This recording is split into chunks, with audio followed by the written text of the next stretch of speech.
Hello everyone, welcome to our channel অঙ্ক চর্চা। আমি তোমাদের পূর্ণিমা ম্যাডাম নিয়ে এসেছি মাদ্রাসা পরীক্ষার সিলেবাস। অর্থাৎ তোমরা যারা মাদ্রাসা পরীক্ষার SLSTতে বসবে এবং যারা বায়োলজিক্যাল সায়েন্সে বসবে অর্থাৎ বায়োলজিতে বসবে তাদের কিন্তু প্রিপারেশন নিয়ে আমি চলে এসেছি। আমি কিন্তু বেসিক্যালি বায়োলজি টিচার, তো আমি কিন্তু তোমাদের বায়োলজির প্রিপারেশনটা দেব এবং আমার বিশ্বাস যে আমি যেই প্রসেসে তোমাদের বলবো সেই প্রসেসে তোমরা যদি পড়ো তোমরা খুবই সহজে মাদ্রাসা পরীক্ষা কোয়ালিফাই করতে পারবে, এটা আমার বিশ্বাস।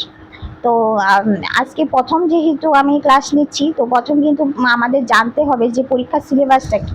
আমরা যদি পরীক্ষার সিলেবাসটা ভালো করে না জানি তাহলে কিন্তু আমাদের পড়াটা অসুবিধা হয়ে যাবে। আমাদের সিলেবাসটা ভালো করে জানতে হবে এবং সেই সিলেবাসের মধ্যে কোন টপিকটা আমাদের বেশি পড়তে হবে এবং কোন টপিকটা তুলনামূলক পড়লে হবে এবং কোন টপিকটা থেকে একদমই পরীক্ষায় আসে না প্রশ্ন, সেইটা আমাদের আগে যাচাই করতে হবে। অর্থাৎ কোশ্চেন কিন্তু আমরা যে সিলেবাসটা দেখছি সেই সিলেবাস থেকে আমরা 1, 2 এবং 3 এই 3টা কোশ্চেন বের করব। একটা হলো কোনটা থেকে বেশি আসে কোশ্চেন, একটা থেকে কোনটা তুলনামূলক আসে, আরেকটা হলো কোনটা থেকে একদমই কম আসে, একদম মোটামুটি আসেই না ধরলেই চলে। আমরা কিন্তু এই সিলেবাস থেকে 3টা টাইপের বের করব। তো চলো আমরা দেখে নিই যে মাদ্রাসা পরীক্ষার যে সিলেবাসটা বায়োলজিক্যাল সায়েন্স, আমি কিন্তু বায়োলজিক্যাল সায়েন্সটা নিয়েই এখানে ডিসকাস করব। আমাদের চ্যানেলে কিন্তু অন্য স্যাররা আছে যারা অন্য সাবজেক্ট নিয়ে আলোচনা করবে, তো তোমরা যারা যে সাবজেক্টে আছো অবশ্যই আমাদের চ্যানেলকে ফলো রাখবে, তাহলে কিন্তু তোমাদের পরীক্ষার যে প্রিপারেশনটা আমি অ্যাটলিস্ট বলবো যে 100% তোমাদের কাভার হয়ে যাবে। আমি কাভার করিয়ে দেবো তোমাদের, এইটুকু বিশ্বাস আমার উপরে তোমরা রাখতে পারো। বিএড স্টুডেন্টরা আমার উপরে বিশ্বাস রেখে কিন্তু ওদের পরীক্ষা খুবই ভালো হয়েছে। এবং আমি তোমাদের বলি, যারা বায়োলজিক্যাল স্টুডেন্ট আছো, বায়োলজিক্যাল সায়েন্সের বা বায়োলজি স্টুডেন্ট আছো বা লাইফ সায়েন্সের স্টুডেন্ট আছো, তোমরা কিন্তু আমার উপরে বিশ্বাস রাখতে পারো। তোমাদের পরীক্ষায় কিভাবে নাম্বার ক্যারি করতে হবে, কিভাবে কোয়ালিফাই করতে হবে, আমি কিন্তু সব প্রসেস তোমাদের সামনে তুলে ধরবো এবং তোমাদের 100% আমি তোমাদের হেল্প করব। আর তোমরা আমার এই প্রসেস অনুযায়ী যদি পড়তে থাকো, প্রিপারেশন নিতে থাকো, তাহলে কিন্তু অবশ্যই তোমরা কোয়ালিফাই করে নিতে পারবে, প্রথমবারই কোয়ালিফাই করে নিতে পারবে। তো চলো আমরা আগে সিলেবাসটা দেখি। দেখো এখানে লেখা আছে মাদ্রাসা পরীক্ষার সিলেবাস বায়োলজিক্যাল সায়েন্স SLST। তো আমাদের বায়োলজিক্যাল সায়েন্সে বা বায়োলজিতে তোমরা জানো বেসিক্যালি 3টা সাবজেক্ট থাকে, zoology, Bhutani and human physiology. এইগুলি বলার জিনিস না, কারণ এগুলি তোমরা জানো অলরেডি, তোমরা গ্র্যাজুয়েশন করেছো, অনেকে মাস্টার ডিগ্রি করেছে, তো এটা আমাদের বলার জিনিস না। তবুও বেসিক্যালি আমি বলে দিচ্ছি যে বায়োলজি 3টা সাবজেক্ট থাকে, একটা হলো জুলজি, একটা ভুটানি এবং একটা হিউম্যান ফিজিওলজি। তো আমাদের যে SLST পরীক্ষার মধ্যে কিন্তু হিউম্যান ফিজিওলজির যে পার্টটা বা সিলেবাস বলতে পারো, এটা খুবই তুলনামূলক কম। অর্থাৎ আমরা বলে নিতে পারি যে হিউম্যান ফিজিওলজি থেকে তুলনামূলক কম কোশ্চেন আসে, হিউম্যান ফিজিওলজি থেকে সেই তুলনায় কোশ্চেন আসে না।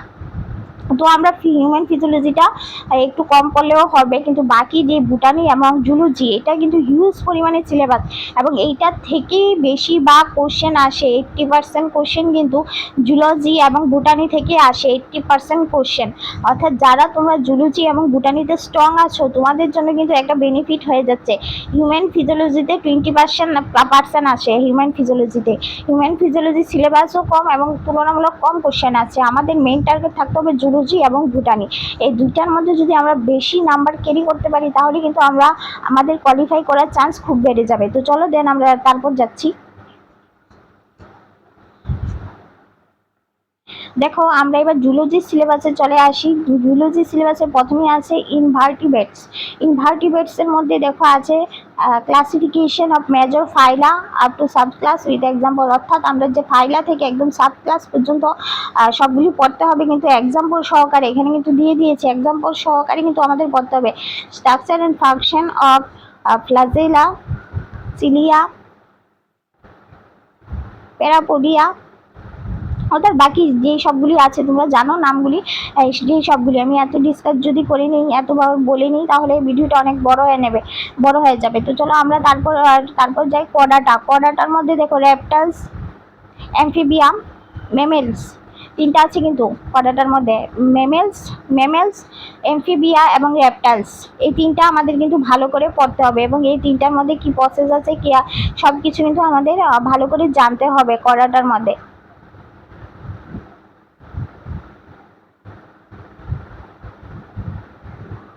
দেন দেখো আমরা চলে এসেছি সেল বায়োলজি, আমরা চলে এসেছি সেল বায়োলজিতে। সেল বায়োলজির মধ্যে যে জেনেটিক্স, এই পার্টটা কিন্তু very very very important. Genetics থেকে প্রত্যেকবার কোশ্চেন আসে। জেনেটিক্সের মধ্যে প্রত্যেকবার যে আরএনএ ডিএনএ এই স্ট্রাকচারটা থেকে, আরএনএ এবং ডিএনএ এই দুইটা থেকে প্রত্যেকবার পরীক্ষায় কোশ্চেন আসে। অর্থাৎ তোমরা যদি জেনেটিক্সের পার্টটা ভালো করে পড়ে নিতে পারো, এখান থেকে কিন্তু অনেকগুলি কোশ্চেন তোমরা পেয়ে যাবে। দেন দেখো এটার মধ্যে কিন্তু যে সেল ডিভিশন, মিওসিস এবং মাইটোসিস, এই দুইটা থেকে ভেরি ভেরি ভেরি ইম্পর্টেন্ট। এই দুইটা থেকে কিন্তু সব থেকে বেশি কোশ্চেন আসে। দেন এখানে যে বিভিন্ন এই যে জেনেটিক্সগত যে রোগগুলি আছে, থ্যালাসেমিয়া, ডাউন সিনড্রোম, এই রোগগুলি, এই সিমটমস, অর্থাৎ এগুলি সিমটমস, রোগ না, এই সিমটমসগুলি কিন্তু মানে প্রত্যেকবার পরীক্ষায় আসে এগুলি থেকে। তো এই কোশ্চেনটা তোমাদের ভালো করে শিখতে হবে, এই কোশ্চেনটা ভালো করে ধরতে হবে, যাতে তোমরা ভালো আনসার করতে পারো। এখানে আমি আরেকটা জিনিস বলতে ভুলে গেছি, এই যে এখানে আছে সেক্স লিঙ্ক অ্যান্ড জিন, এই জিন্সের পার্টটা যদি তোমরা ভালো করে পড়ো, তাহলে কিন্তু মানে অর্ধেকটাই সিলেবাস কভার হয়ে যাবে তোমাদের। তারপরে এখানে যে আছে রেপ্লিকেশন অ্যান্ড ট্রান্সক্রিপশন, ট্রান্সলেশন, এই তিনটা পার্ট, এই তিনটা very very very very important, এই তিনটা পার্ট। দেন চলো আমরা নেক্সট যাচ্ছি ডেভেলপমেন্ট বায়োলজি। তারপর আছে ইভলিউশন, অ্যাডাপ্টেশন, ডিস্ট্রিবিউশন। আমি সবগুলি কোশ্চেন তোমাদের কভার করিয়ে দেবো, তোমাদের কোনো টেনশন করতে হবে না, সিলেবাস দেখে ভয় পাবে না। কারণ সিলেবাস আমাদের কিন্তু এটা বিএসসি লেভেলের এবং এমএসসি লেভেলেরই, এই সবগুলি আমরা জানা জিনিসই আমাদের আবার পড়ে নিতে হবে আরেকটু। তারপর ইকোলজি অ্যান্ড ওয়াইল্ড লাইফ। ইকোলজির মধ্যে যে বায়োডাইভার্সিটি যেটা আছে, বায়োডাইভার্সিটিটা ভেরি ভেরি ইম্পর্টেন্ট। এটা বায়োডাইভার্সিটি থেকে পরীক্ষা আছে এবং নিচ থেকে প্রত্যেকবার পরীক্ষার মধ্যে আসে। আমি প্রত্যেকবার দেখি এটার মধ্যে যে পরীক্ষার মধ্যে আসে। এই যে national park century, biosphere reserve, conservation, এগুলি থেকে কিন্তু প্রত্যেকবারই পরীক্ষায় আছে। এই পার্টটা থেকে কিন্তু প্রত্যেকবার পরীক্ষায় আসে, এগুলি তোমাদের স্ট্রং করে নিতে হবে। এখানে কিন্তু যে ইনসিটু অ্যান্ড এক্সিটুটা আছে, এই দুইটা থেকেও কিন্তু প্রত্যেকবার পরীক্ষার মধ্যে আসে। তারপর আছে প্যারাসাইটোলজি, হিস্টোলজি, এন্ডোক্রাইনোলজি। এটার মধ্যে যেমন আছে তোমাদের এই যে Ascaris, Fasciola, hepatica, Plasmodium, then T lymphocyte and B lymphocyte. এই পোর্শনটা কিন্তু প্রত্যেকবার পরীক্ষার মধ্যে আসে এবং আমি কিন্তু এগুলি তোমাদের কভার করিয়ে দেবো, তোমরা টেনশন করার কিছু নেই, আমি সব কভার করে দেবো তোমাদের। দেন এখানে হিস্টোরি আছে পিটুইটারি, থাইরয়েড, এন্ডোক্রাইন, প্যানক্রিয়াস, এগুলি কিন্তু ভেরি ভেরি ভেরি ইম্পর্টেন্ট জিনিস। অ্যানিম্যাল ফিজিওলজি অ্যান্ড বায়োকেমিস্ট্রির মধ্যে যে ব্লাড গ্রুপটা আছে, এটাও কিন্তু ভেরি ভেরি ইম্পর্টেন্ট জিনিস, ব্লাড গ্রুপটা। দেন আছে তোমাদের কার্বোহাইড্রেট, প্রোটিন, ফ্যাট, এটা থেকে প্রত্যেকবার পরীক্ষা থাকে, কার্বোহাইড্রেট, প্রোটিন, ফ্যাট। দেন যে ভিটামিন এ, সি আর ই দিয়েছে শুধু, আর কিছু দেয়নি, কিন্তু ভিটামিন কিন্তু আরও আছে। বি কমপ্লেক্সটা তোমাদের দেয়নি এখানে সিলেবাসে, তাহলে দেখো তোমাদের পড়া অনেকটা কমে যাচ্ছে। এই যে এখানে যে দিচ্ছে না, ভিটামিন সি, ভিটামিন এ এবং ই এর সোর্স, ডেফিসিয়েন্সি, ডিসঅর্ডার, এদের কি হয় এর অভাবে, এইরকম বা এই কোথা থেকে পাওয়া যায়, যে ভিটামিনের সোর্স, সব ডেফিসিয়েন্সি, ডিসঅর্ডার, এগুলি কিন্তু থাকছে, এ, সি এবং ই থাকছে, বি কমপ্লেক্সটাই দেয়নি, দেখো বড়টা কিন্তু দেয়নি এখানে। Economy, zoology.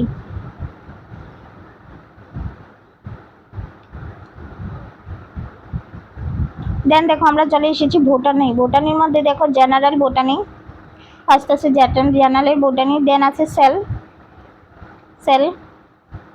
সেলের স্ট্রাকচার আছে। এই যে সেলের পার্টে কিন্তু আরেকটা স্ট্রাকচারটা বলতে হবে আমরা, মিউসিস এবং মাইটোসিস, এই দুইটা কিন্তু আমাদের ভালো করে পড়তে হবে বোটানির পার্টে।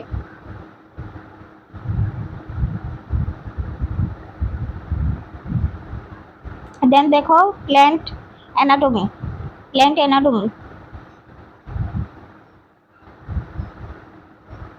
এই যে এখানে আমাদের এইটা পড়তে হবে, মেরিস্টেমেটিক অ্যান্ড পার্মানেন্ট টিস্যুর পার্টটা পড়তে হবে আমাদের ভালো করে। Simple and complex tissue. Then এই জায়গায় আমাদের প্রথমে primary structure of root, stem, leaf এগুলি দিয়ে দেয় ছোট ছোট কোশ্চেন। দেন আমাদের ইকোলজি অ্যান্ড এনভায়রনমেন্ট। এনভায়রনমেন্টের মধ্যে আমরা জেরোফাইটস, হাইড্রোফাইটস, হলোফাইটস এগুলি আমাদের পড়তে হবে। অ্যাডাপ্টেশনটা পড়তে হবে, ইকোলজিটা থেকে পড়তে হবে, কারণ অনেকগুলি কোশ্চেন ইকোলজি থেকে দিয়ে দেয়। আমি প্রত্যেকবারই দেখি পরীক্ষার মধ্যে। ওয়েস্ট বেঙ্গলে হয়তো অনেক দিন পরে এটা হচ্ছে, কিন্তু বিভিন্ন স্টেটে কিন্তু এই পরীক্ষাটা প্রত্যেক বছর হয় এবং সেইখানে দেখা যায় যে প্রত্যেকবার এগুলি থেকে কোশ্চেন আসে। দেন দেখো এখানে আছে প্ল্যান্ট গ্রুপসের মধ্যে fungi, bryophyte, algae, gymnosperm, pteridosperm, pteridophytes, gymnosperm, angiosperm এগুলি কিন্তু সবগুলি পরীক্ষার মধ্যে আসে, একটা হলেও আসে। এগুলি ভালো করে আমাদের পড়তে হবে।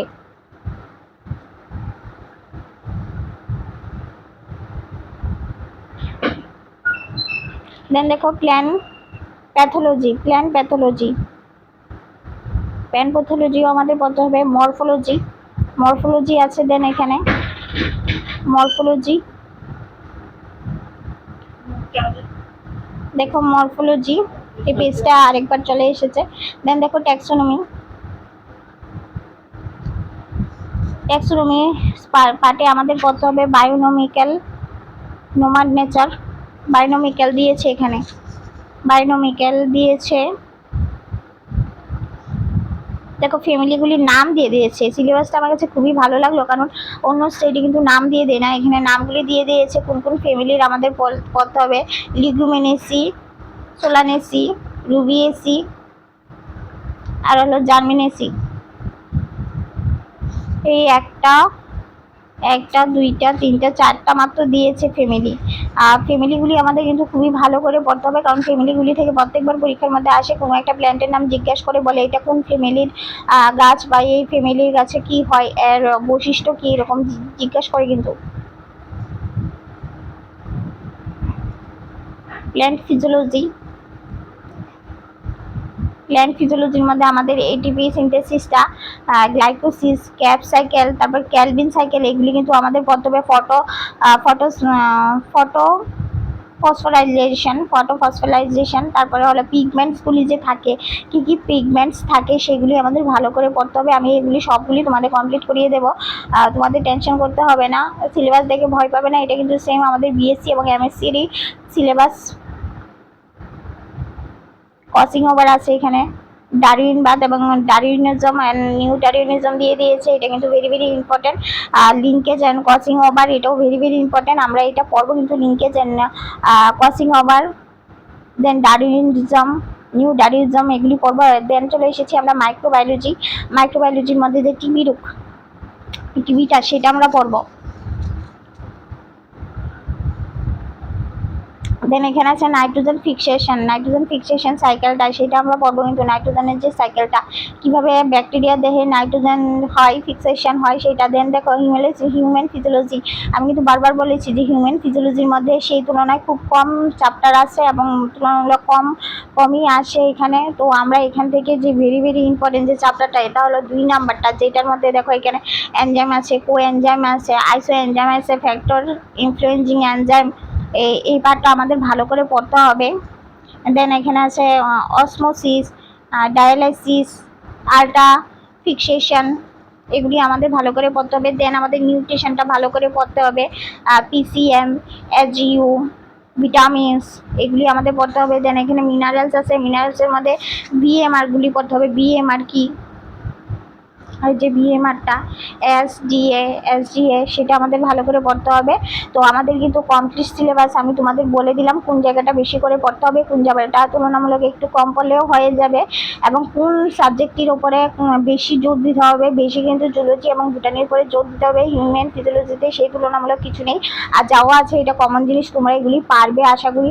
আমি কিন্তু আমার নেক্সট পর্বে তোমাদের জন্য খুব সিলেক্টিভ কিছু বই নিয়ে এসেছি, যা পড়ে আমার অনেক বেনিফিট হয়েছিল। আমি অনেক অনেক পরীক্ষায় কোয়ালিফিকেশন করতে পেরেছি। তো সেই বইগুলি তোমাদের সামনে তুলে ধরবো, এবং যে বইগুলির রেট সব থেকে কম, কারণ গরিব স্টুডেন্টরাও যাতে পড়তে পারে তার জন্য কিন্তু আমি সেই বইগুলি কালেক্ট করেছি। এবং সেই বইগুলি শুধুমাত্র 200, 250, 300 এবং 350-র মধ্যে পাওয়া যায়, বেঙ্গলি ভার্সন এবং ইংলিশ ভার্সন, বোথ ভার্সন। আমি কিন্তু আমার নেক্সট ভিডিওতে সেই বইগুলি তুলে নিয়ে আসবো, এবং আমি অনেক জায়গা থেকে কালেকশন করে, অনেক কিন্তু রিসার্চের পরে তারপর কিন্তু বইগুলি নিয়েছি আমার নিজের জন্য এবং তোমাদের জন্য নিয়েছি, যেটা নিলে তোমাদের পরীক্ষায় কোয়ালিফিকেশন করা খুবই লাভবান হবে, এবং ডিটেলসে পুরো সিলেবাস কভার করা আছে। তো চলো আজকের ভিডিও এখানেই শেষ করছি।